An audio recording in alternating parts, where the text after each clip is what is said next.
Bonjour, je m'appelle Zina de Malafosse, je suis traductrice littéraire à Toulouse et je vous présente aujourd'hui le premier roman de Mitu Sanyal, Identity, qui est dans la dernière sélection pour le Deutscher Buchpreis.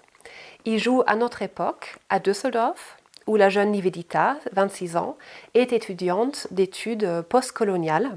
Elle est aussi blogueuse sous le nom de Identity et elle écrit de façon très drôle et provocatrice sur des questions d'identité. Elle-même est un peu en quête de son identité car elle a une mère polonaise, un père indien. Et dans cette brume, elle a trouvé une sorte de phare qui est sa professeure, Sarasvati.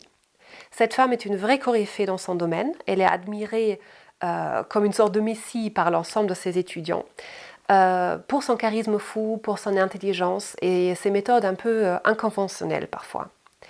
Au début du roman, il y a un événement qui est le déclencheur de tout ce qui suit et qui fait scandale, car Sarasvati, cette femme qui porte le nom d'une déesse indienne, qui porte que des saris, qui a les cheveux bruns, la peau mate, est en réalité une femme blanche de Karlsruhe, du nom de Zara Vera Thienemann, qui a donc aucun lien, en tout cas génétique, avec l'Inde.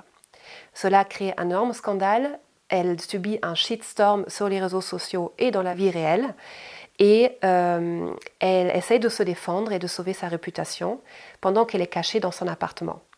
C'est là-bas où Nivedita va la confronter avec son sentiment de trahison, avec sa colère.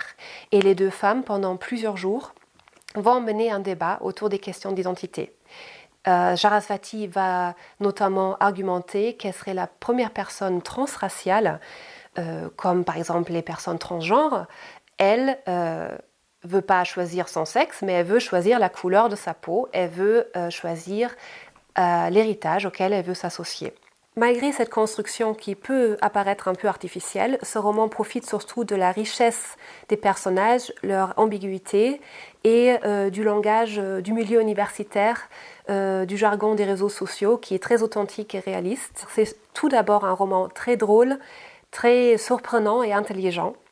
On apprend en quelque sorte en passant l'essentiel de ces différentes positions qui existent dans le débat. Ce qui est surtout prouvé par ce roman, c'est que ce débat mérite un peu plus de légèreté, plus d'humour et surtout de l'amour, car ce débat ne peut continuer seulement si la fracture définitive est évitée et si on peut pardonner aussi à l'autre. Pour moi, c'est surtout un roman unique qui rassemble à aucun autre, qui miroite ces débats actuels autour de l'identité hybride, autour de la diversité, sans donner des réponses définitives.